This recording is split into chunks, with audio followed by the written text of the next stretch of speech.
This is Autoline Daily, the show dedicated to enthusiasts of the global automotive industry. Elon Musk is the richest man in the world, but he may have to give back that $56 billion payout he got in 2018. A small Tesla shareholder is taking Elon Musk to court this week. He alleges that Musk used his power over the board of directors to get easy terms to qualify for that $56 billion payout, and that shareholders were tricked into agreeing to it. But Musk and Tesla's board deny the allegations. They say the pay package incentivized Musk to hit his performance targets, and that sent the stock soaring. The trial starts today, and Elon could testify tomorrow. And here's something to keep an eye on. The judge who will hear this case is the same one who heard the case that ended up forcing Elon to buy Twitter. One of the biggest complaints against EVs is that they cost so much more to build than piston-powered vehicles.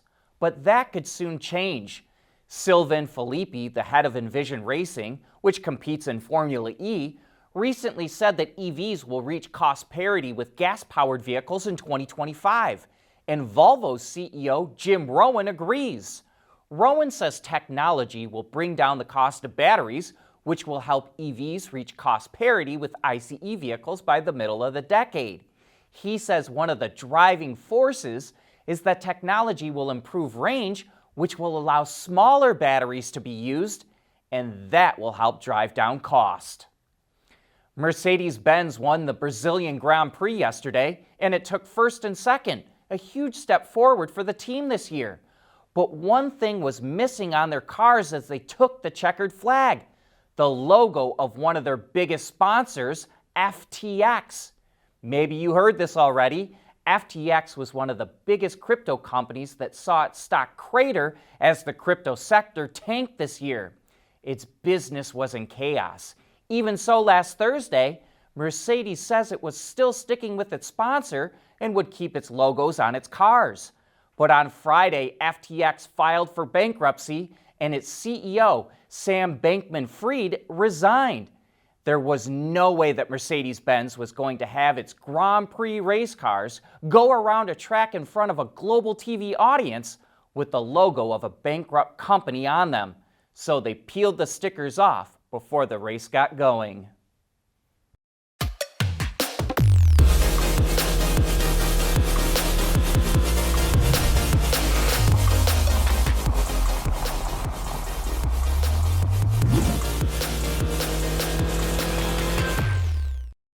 We want to know what drives your testing. OTA, connected car, diagnostics, remote testing. Intrepid Control Systems is here to help you work from anywhere. Intrepid Control Systems, driven by your data.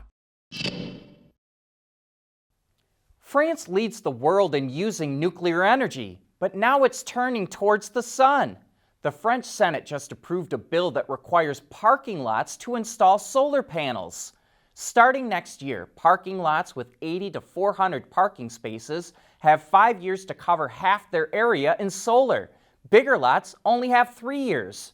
Some can file for exemptions, and the government says it's aimed primarily at parking lots off freeways and other major routes.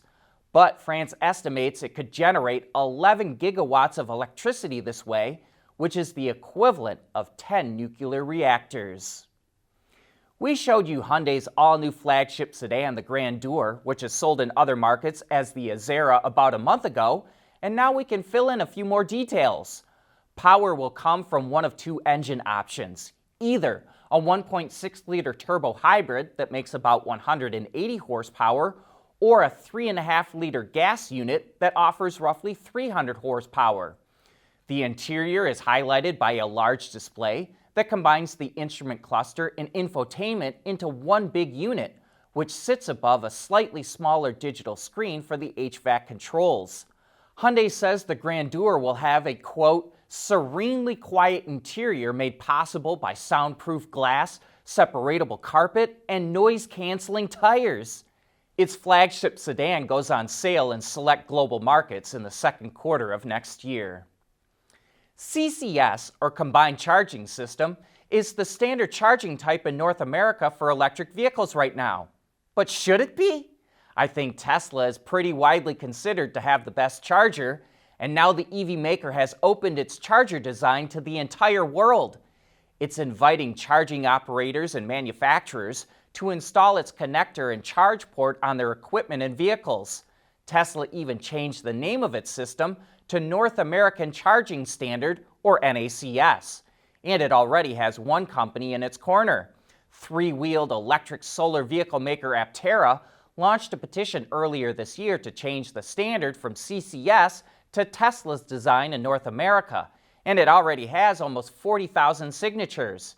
It's easy to see why some people would want to adopt it.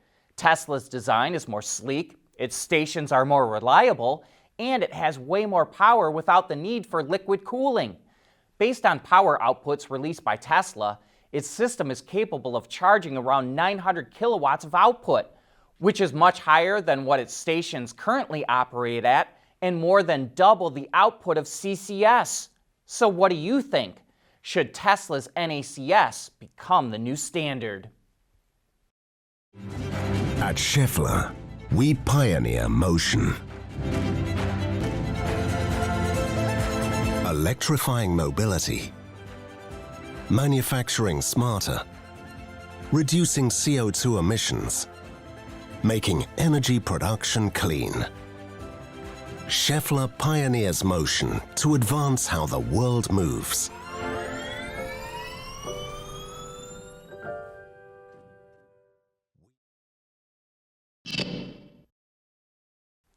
Audi is following in Tesla's footsteps and is opening its own dedicated EV charging network in China.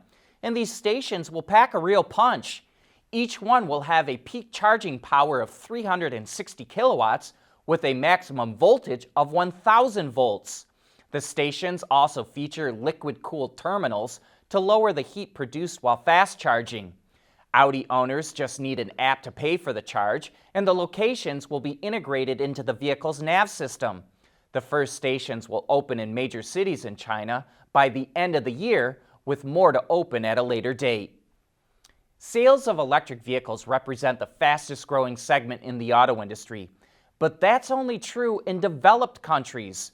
So what are automakers going to do in developing countries where EV adoption could take another decade or two to catch on? Volkswagen is giving us a hint of its strategy. Its operations in South Africa, Brazil, and India are emerging as the manufacturing centers for ICE vehicles for developing countries. South Africa makes about 500,000 vehicles a year, which are mostly exported to Europe. Ford, Nissan, and Toyota are there as well, and BMW even used to export 3 Series sedans to the US. But now those companies are going to start shipping their exports to developing countries. At some point, these ICE factories will have to convert to EVs, but that's not going to happen for years to come. We're seeing the beginnings of a marketing trend in China that could catch on across the world, and it's all about co-branding. Take a look at this crazy version of the Wuling Mini EV. It's the KFC edition. Yeah, you heard that right. Kentucky Fried Chicken. It's one of the prizes you can win in a contest KFC is running in China. Wuling has done a brilliant job of coming up with colorful variants of this car, which is the best-selling EV in China. And co-branding additions like the KFC will help keep this car in the headlines. And then there's the Cadillac CT5 God of War Ragnarok edition. That's a co-branding campaign with Sony's popular and very violent PlayStation game. And you gotta get them while they're hot. Cadillac is only gonna sell 120 of them. No word yet on how much more it's gonna cost though. But that brings us to the end of today's show. Thank you for tuning in.